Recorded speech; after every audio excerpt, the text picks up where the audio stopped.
বাবা। সে বলে তাই, তাহলে তোমাদের ইমামকে ডাকো।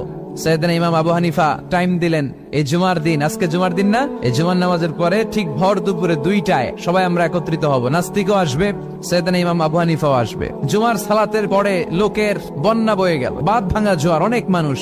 নাস্তিক এসেছে, লক্ষ লক্ষ লোক এসেছে, আসে নাই ইমাম আবু হানিফা। আসে না আধা ঘন্টা, 1 ঘন্টা, 2 ঘন্টা পরে আসছে। নাস্তিক বলে, এই তোমাদের ইমাম যার কোনো সময়ের জ্ঞানই নাই, এর সাথে কিসের তর্ক? সাইয়েদনা ইমাম আবু হানিফা বলে, ইনদি উযর, আমার ওজর আছে। কি ওজর? সাইয়েদনা ইমাম আবু হানিফা বলেন, আমি ঘর থেকে বের হয়ে আসার পথে একটা নদী পার হয়ে আসতে হয়।